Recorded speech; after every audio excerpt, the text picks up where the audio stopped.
Thank you very much.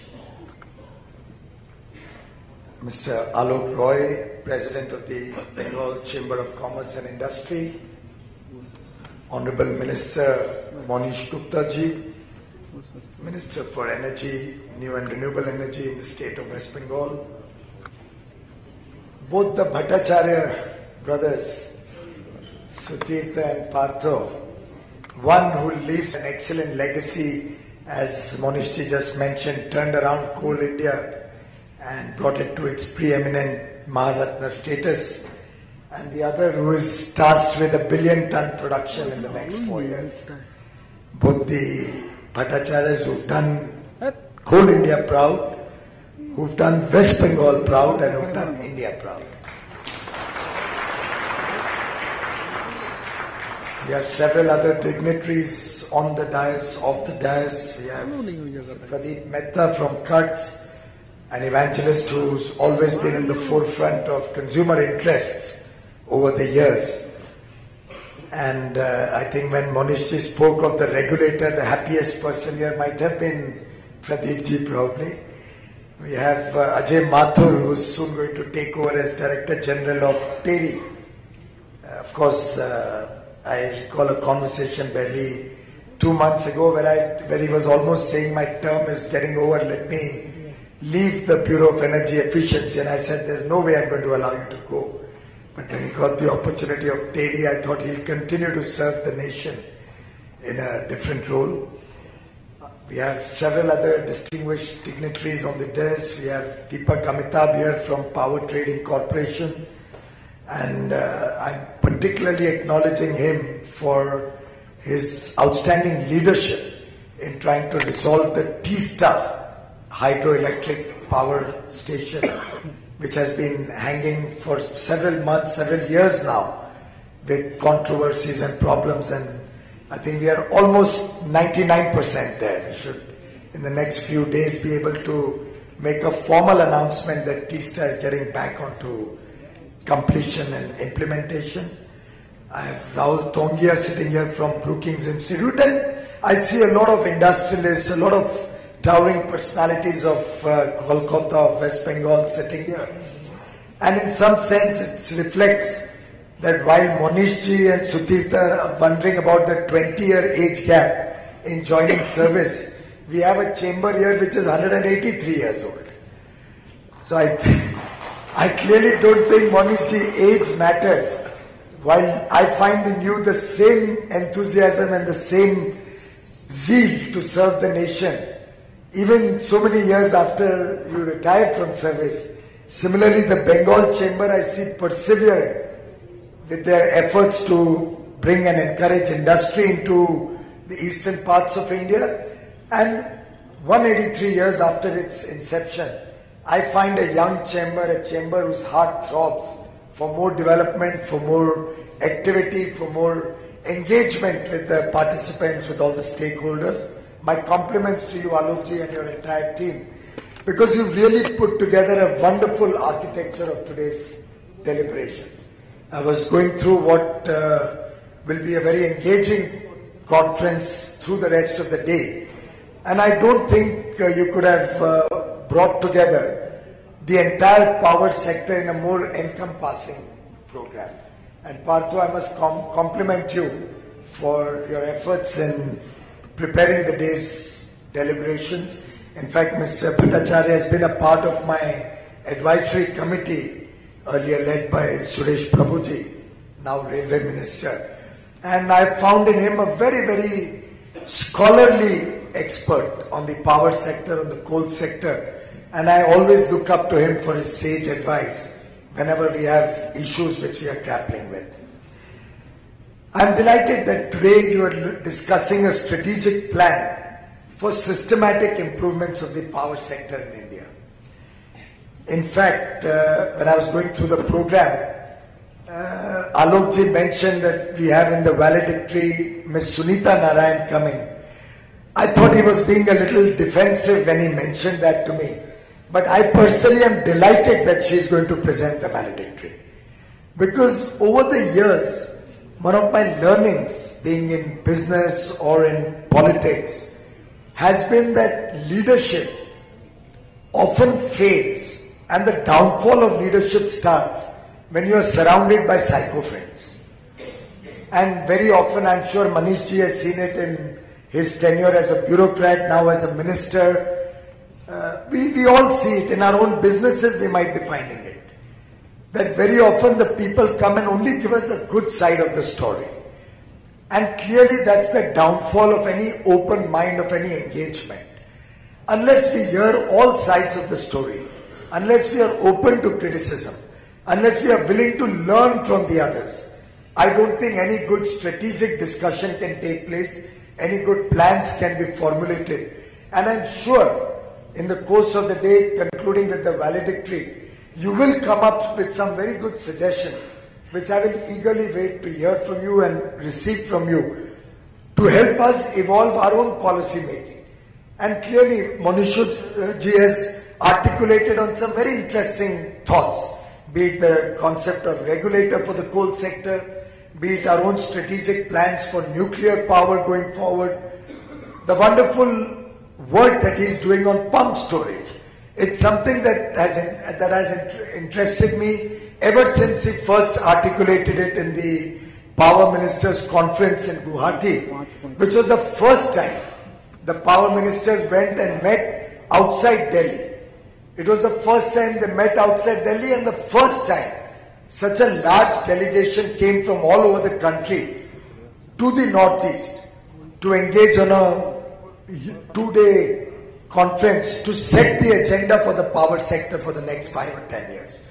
And in that sense, that reflects the spirit of Team India, that reflects the spirit of engagement and involvement of different states, of different stakeholders, which we have been trying to implement. The Honorable Prime Minister is on record that his government works not for one or the other sector of society, works not for one or the other state or one or the other segment or community or any smaller subsect of the nation.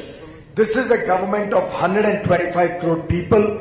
It's a government which works for every individual in the country. It's a government which transcends political ideologies. It transcends different states run by different political parties, but works uniformly for progress and development of the entire country, particularly of Eastern India. Particularly of Eastern India, which has over the years remained deprived of the fruits of development, as we see in Western or Southern India.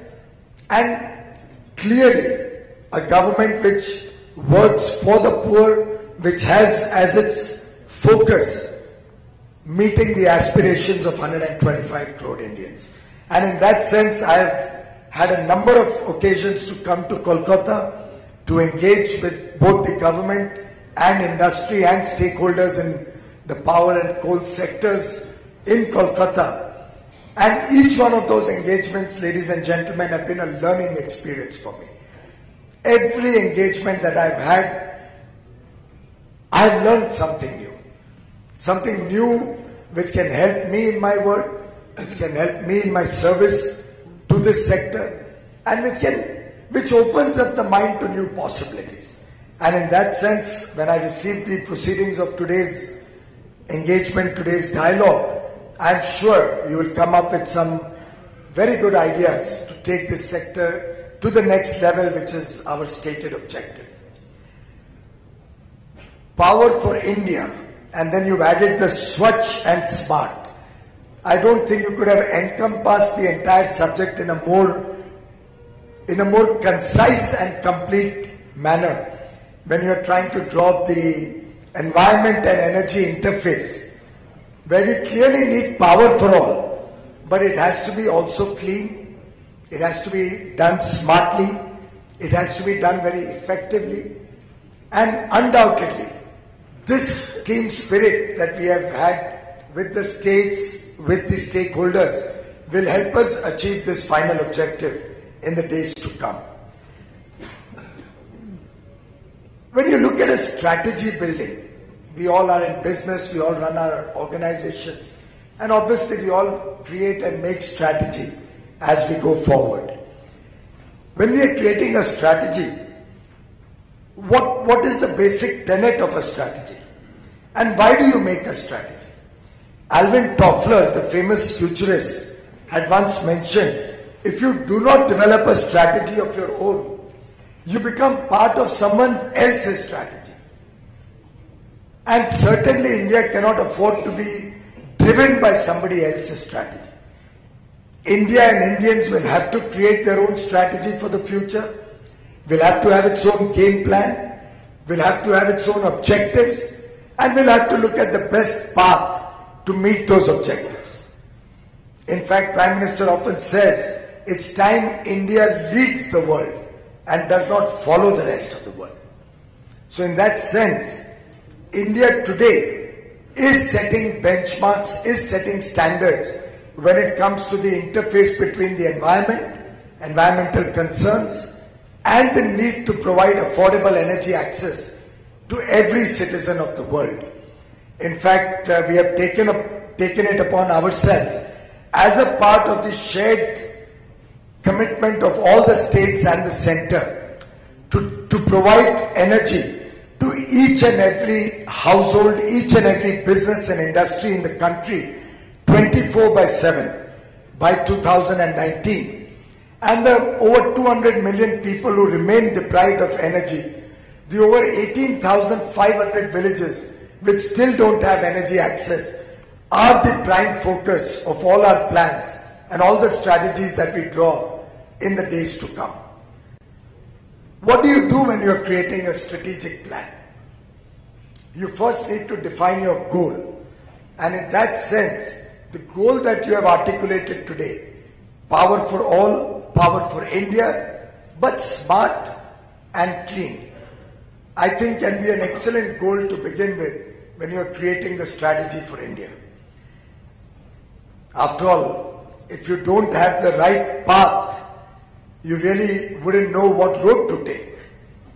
I think there's some ancient proverb which says, what's the use of running if you are running down the wrong road?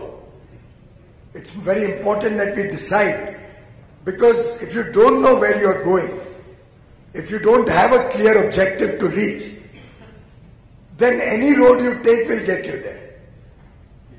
Unless you have a clear strategy in place, you're not going to be able to decide which road to take to achieve the final objective. And in that sense, this 24/7 affordable, clean power for everybody in this country is a very good goal to have within a defined timeline. And the government of India, the government of West Bengal, and all the states in the country have committed to reach this goal by 2019. And I'm sure the chambers of commerce, such as your esteemed chamber, will help us achieve this goal in a more sustained, durable, long-term fashion, which is the need of the hour. Because ultimately, if we have to be effective in whatever we are doing, we'll have to do the things right.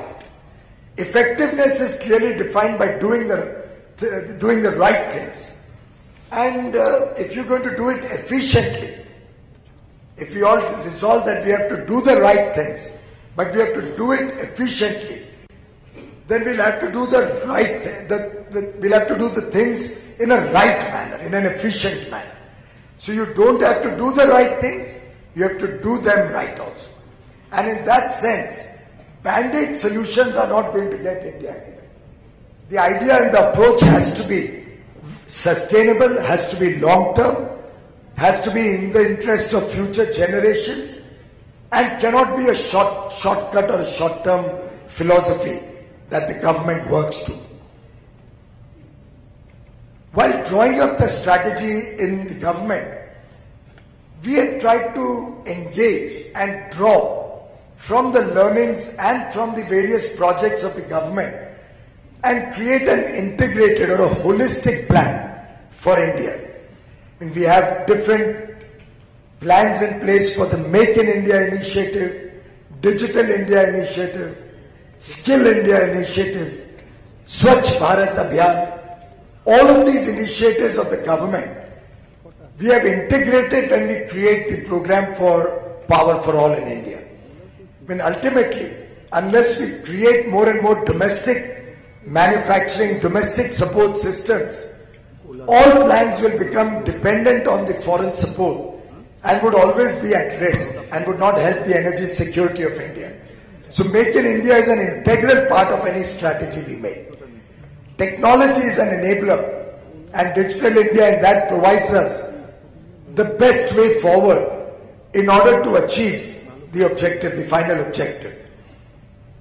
Skill India, unless we have a trained manpower, unless our people know how to do the work best and right, we'll never be able to achieve our goal in an efficient manner.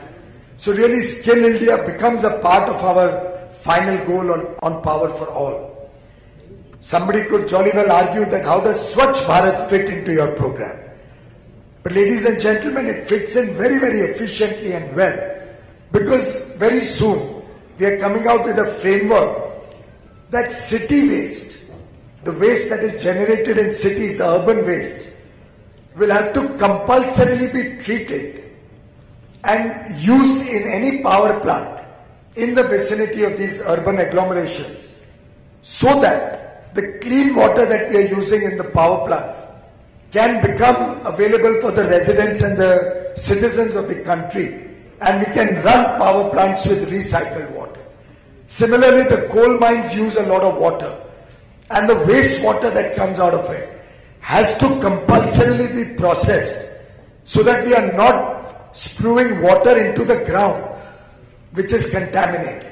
And wherever possible, we can process the water and use it at least for non-drinking water purposes for the citizens. So Swachh Bharat is an integral part of our plans in the energy sector, particularly when we are concerned about the environment also. So in that sense, and I can go on and on about the various initiatives that we have started, bearing in mind the overarching framework in which the government of India is working today. In fact, even if I go back to the promises that we made before the election, when we talked of minimum government and maximum governance, or we talked of speed, skill and scale, or we talked of Antyodaya, which was articulated by Pandit Deen Dayal Upadhyay, where we want to be focused on reaching the benefits of development to the last man at the bottom of the pyramid. All of those also dovetail very well. The plans before the defining election of 2014 and the articulation of the vision of this government both dovetail to help us create a strategy which is long-lasting, which provides permanent solutions. And all of these, ladies and gentlemen, are weaved around certain commandments, certain management principles, which we have used in the last 15 months to run the power, coal and new and renewable energy ministries, particularly, several of them overlapping with the framework that the government of India is working on. And I'll just briefly touch upon the 10 commandments on which this government is drawing up its strategy or working to a plan to achieve power for all.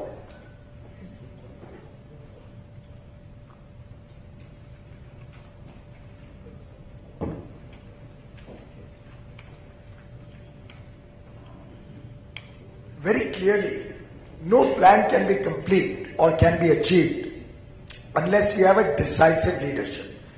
And in that sense, I'm very pleased to report to you that the kind of support that we have got in terms of not only the political leadership, but the leadership of all the stakeholders, the public sector undertakings, the state governments, the consumer interest bodies, chambers of commerce, all of them put together have provided decisive leadership to this entire program.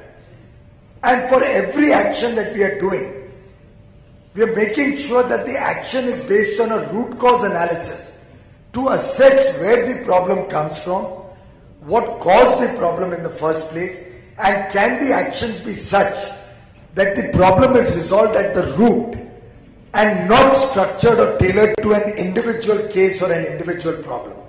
The root cause analysis helps us in creating processes, procedures, systems which affect everybody uniformly.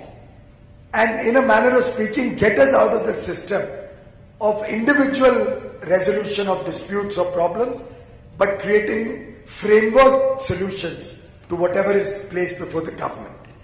Of course, actions have to be outcome oriented rather than outlay oriented, and every action has to be assessed in terms of monitorable deliverables and what it will impact to the sector, to the people of India.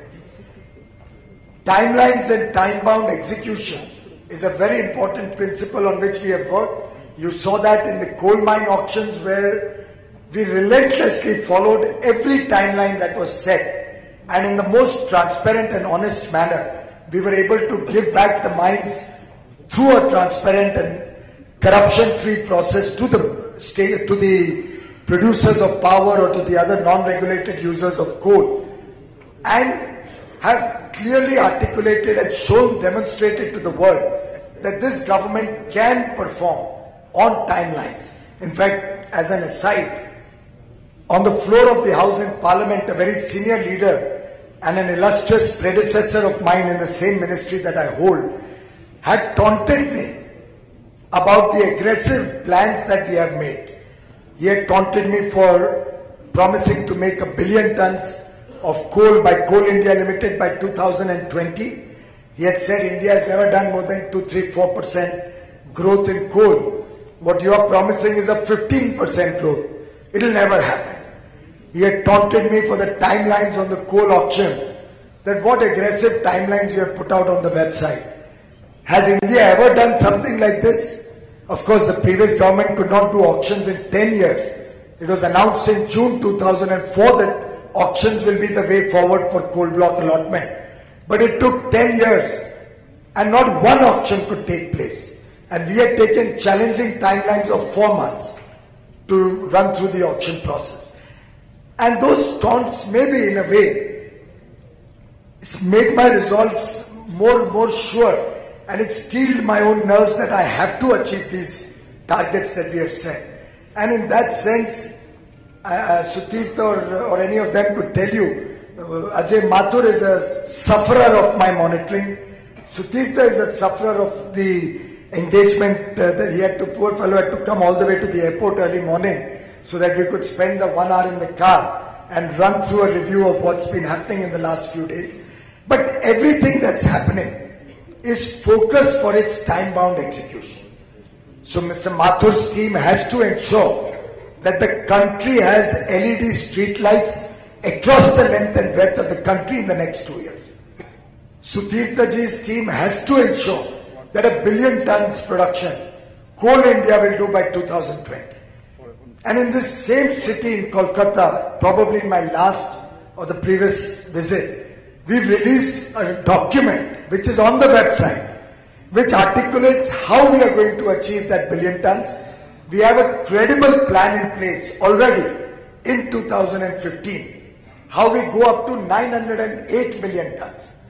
And now we have to better that to go up to 1 billion tons. It's still work in progress, but I thought I should share it with the people. It should become something, the property of the people of India, so that they can monitor my performance. They can ask me questions, what's happening on that? Are you on track? Are you able to achieve what you promised to do? In fact, I'm going to Chhindwara day after tomorrow. The Western Coalfields, WCL, a company which was perennially considered a laggard in the coal production, promised to open one mine every month, a new mine, for 24 months.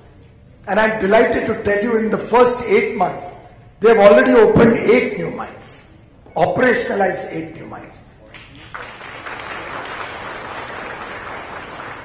One of which probably is being done today as we speak, 29th, right? Today is the 29th? 28th. Tomorrow one of which will be operationalized. The 8th one will be operationalized, get into production. And that is the spirit of time-bound execution.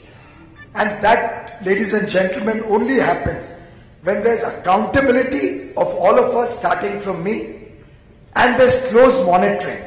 And monitoring to what depths, if I may just share with some of you who may not be aware of it, our monitoring is on the mobile phone. And the monitoring is such that, let's take the example of the LED bulbs that we are distributing all across the country. And I would urge you, sir, we would like to see West Bengal on this map now. So we have our dashboard, which is updated every 30 seconds.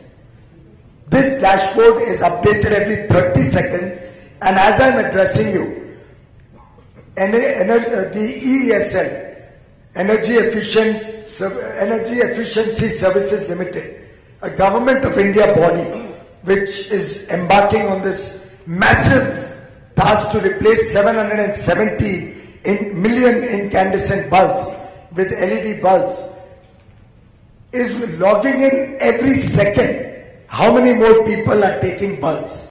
And here you have 1 crore 17 lakhs 29,731 LED bulbs have been distributed by EESL as I speak with you at this point of time. And it's a figure which is open to scrutiny. It's on your website. You can take it on your mobile. Oh, I'm sorry. It's 1 crore 17 lakhs 30,906 now.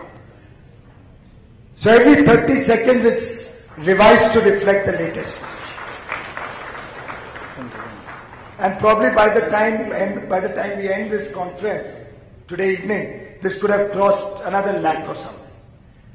And with that type of a focus is how we hope, and this has just started a few months ago.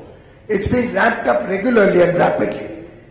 And our effort is that by next year we'll be replacing nearly 150 million bulbs with LEDs. And each one of this can only be done when it's accountable. So I'm not opening my mobile again, but I can tell you what was the coal production yesterday. We are at 10% growth this year. Has any of you, ladies and gentlemen, in this room, imagined that Coal India could produce 10% growth in the first 4 months, which includes the rain months?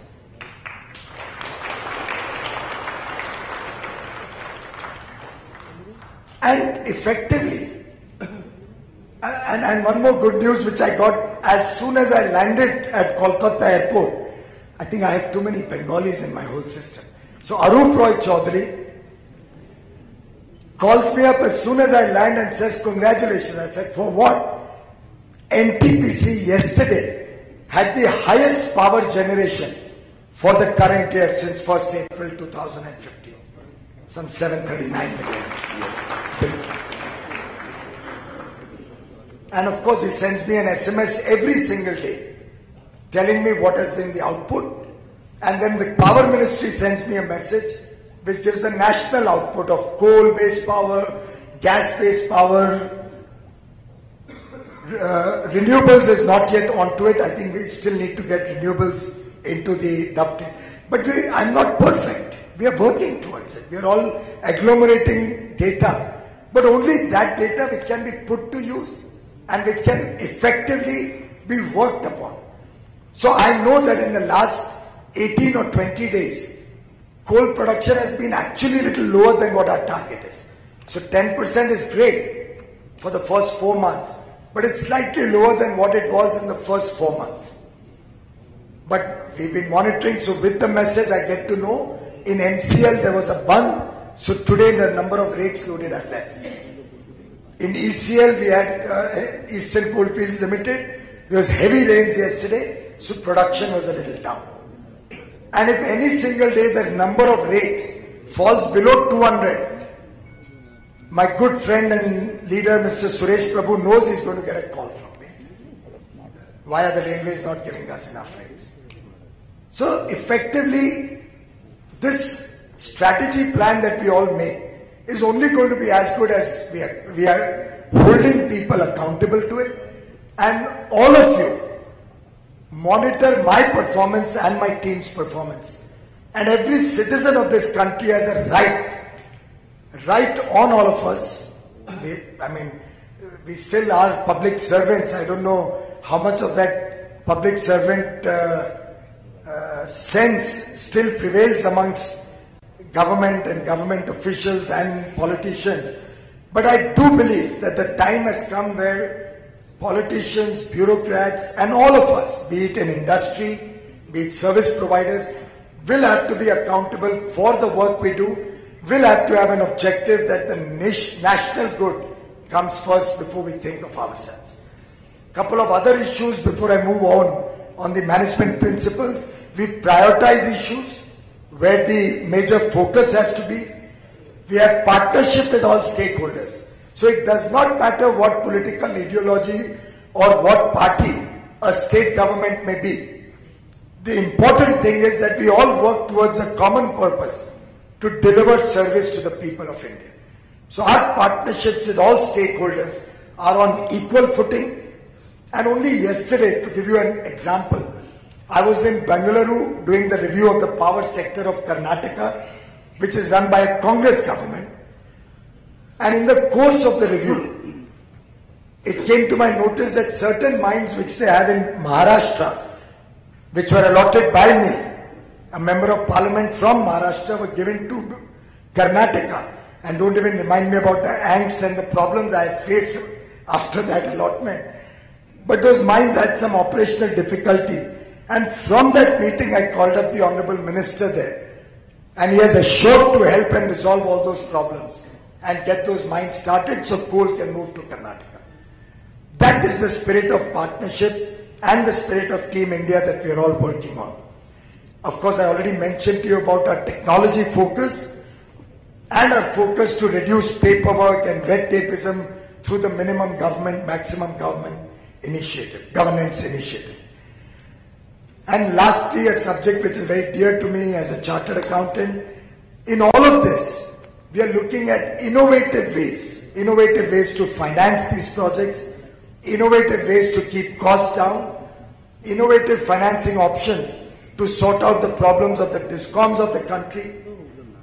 And all these management principles put together are being weaved into the strategy that we have embarked upon, and to which I am sure your conference today will add greater value and will give us better ideas and more out-of-the-box thoughts which we can integrate into our strategy. In fact, over the last 1 year, our whole effort has been to take a systems approach. So be it the fuel supply, be it generation of power, transmission of power, the problem at the distribution end, the DISCOMs, problems of the consumers. After all, they want proper quality power. They don't want intermittent power. They want power at the right price. Honest consumers don't want to pay for the power theft or the huge losses that some of these DISCOMs or the state utilities may do.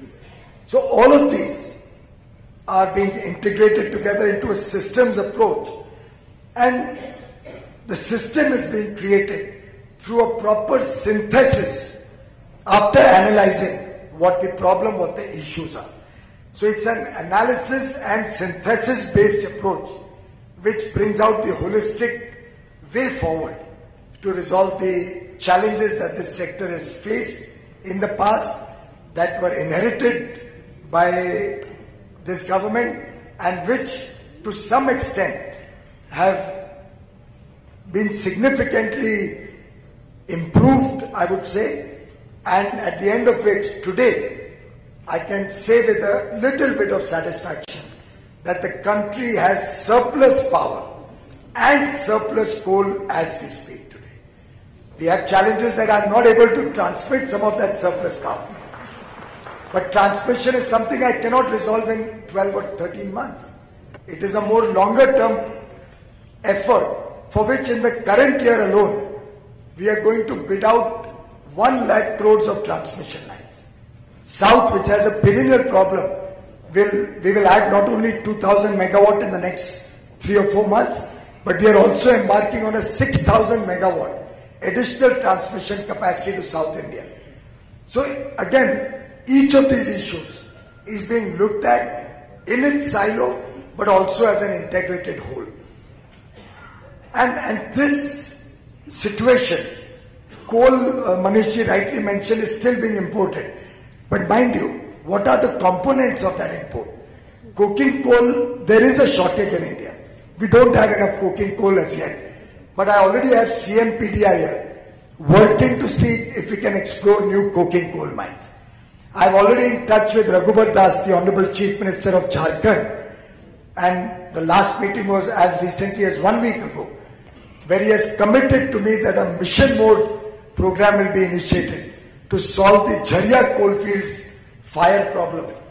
Not only on humanitarian grounds, so that that fire stops and the people's lives are safeguarded, but also because there's coking coal in that area, which will become an import substitute. Some of the imports today are old forward contracts, which are petering out.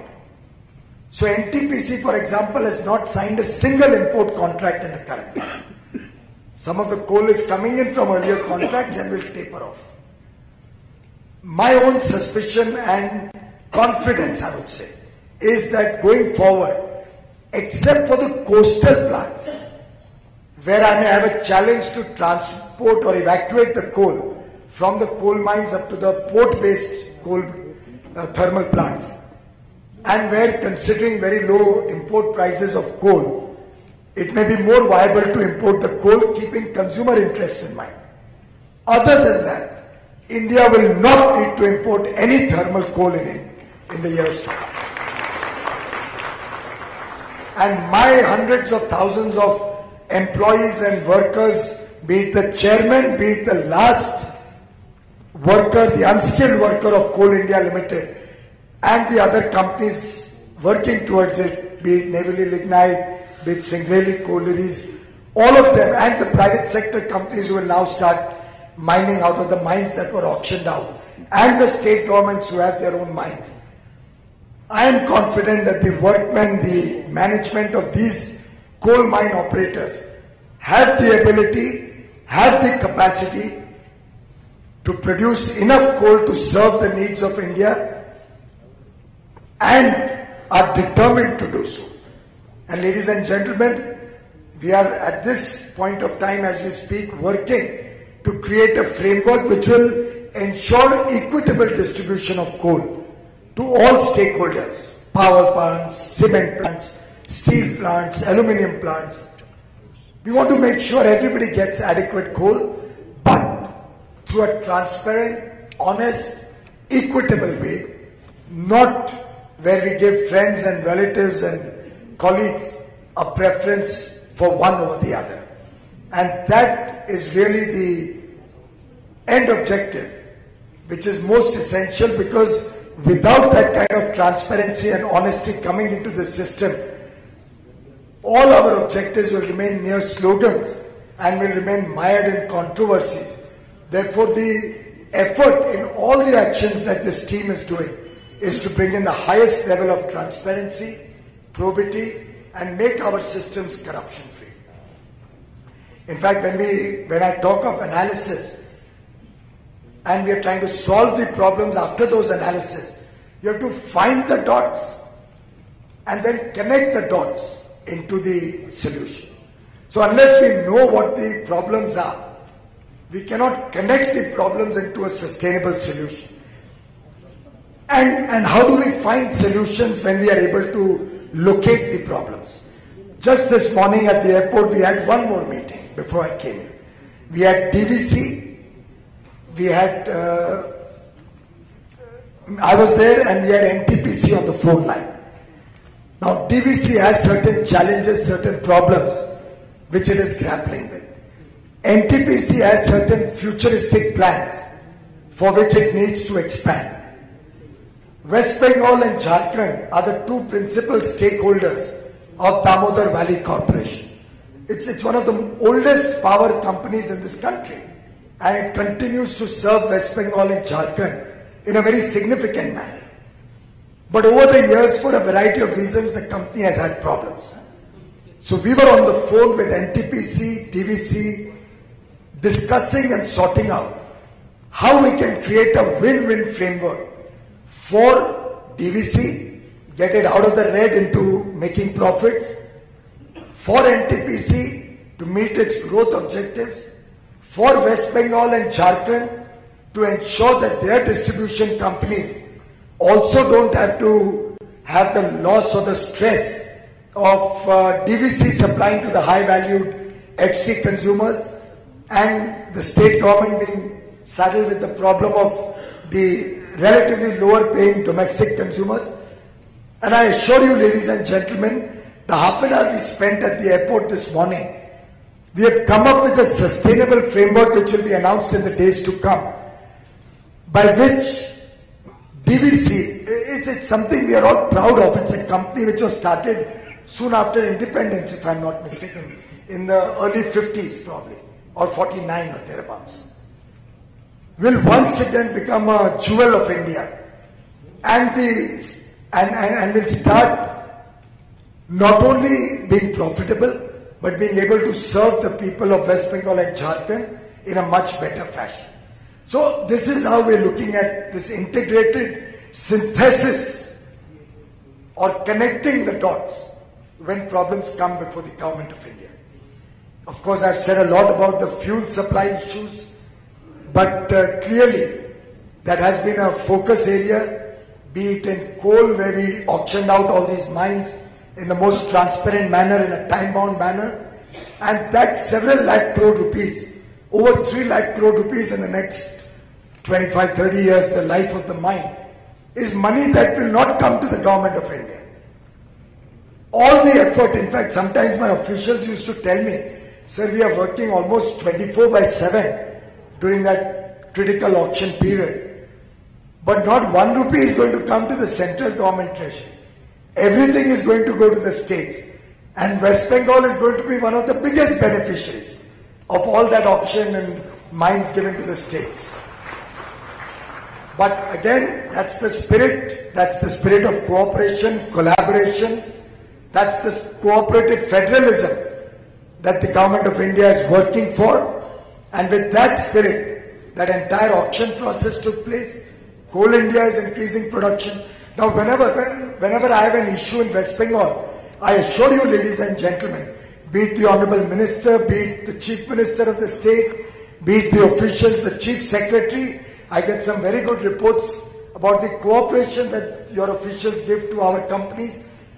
And that is what we'll have to, that spirit is what we'll have to inculcate to be able to serve the people. We can do politics separately. But when it comes to economics, when it comes to service, we all will have to work in a spirit of cooperation and collaboration. Similarly, on gas, I inherited more than 20,000 megawatts of stalled and stranded and loss-making gas plants. But we were able to create a framework, again, through a reverse bidding, transparent process, and equal opportunity for all gas-based plants, to get gas in a manner by which they can provide power to the consumers in a subsidized way, in a relatively lower cost and affordable cost.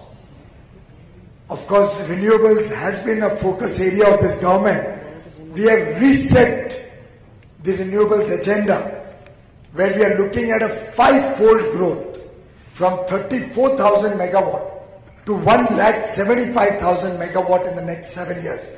And ladies and gentlemen, you'll be happy to know this will be the largest and most ambitious program for clean energy anywhere in the world, and we stand committed to achieving it. West Bengal is playing an important role in that. In fact, I would like to acknowledge the pump storage idea that Minister Gupta had articulated in the Power Ministers Conference in Guwahati has caught the imagination of the policymakers in the government of India. And almost with every state that I go and review, I discuss what is the potential to try and use nighttime power, low-cost power, and create pump storage and have enough peaking power to balance the growth of the renewable sector in the country. Of course, we have finalized a new ultra mega power plant bidding document. The UMPPs were all stuck because of a stalemate between bankers and policymakers and investors, which I'm happy to inform all of you has been resolved, and we have come up with another set of documents which have largely been welcomed by all stakeholders, and I do see that in the days to come helping us in a plug and play mode to bid out 5 new UMPPs in the next few months, and in an overall context 12 new UMPPs in the next couple of years.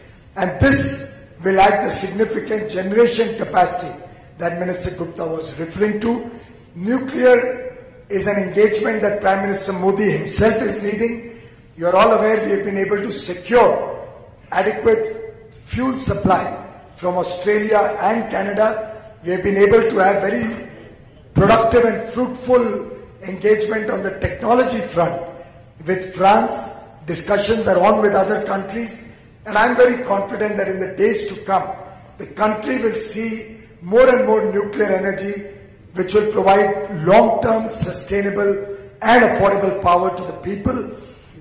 And amongst all of this, coal-based power plants, which are the mainstay of India, and I am on record several times to say that this will be the baseload power for India. And we are not yet at a stage where we can wish away thermal power, much as some of the Western world may like us to do. After all, most of the Western developed countries have enjoyed the fruits of low-cost, affordable thermal power for the last 150 years. They have built their roads and ports and railways, airports, created large industrial infrastructure and given jobs to their people, given homes to all their people on the back of low-cost energy. And today, we are being talked about climate change, about the concerns of the environment, without the concerns of the poor of India being taken into account. So very often in my engagement with the Western world, I say we are very happy to do more and more of renewable energy and clean energy. But what is the support that the West gives? Nothing. Other than, well, the press is here and then the headline would be wrong, so I'll have to be very cautious in my words. But it's very easy to sermonize. That's a little more sober word. It's very easy to sermonize. But unless one practices what one preaches, it makes no sense to sermonize. So for the last 150 years, you have coal as the mainstay of the developed world. They reach a level of development where their people have $40,000, $70,000 of per capita income.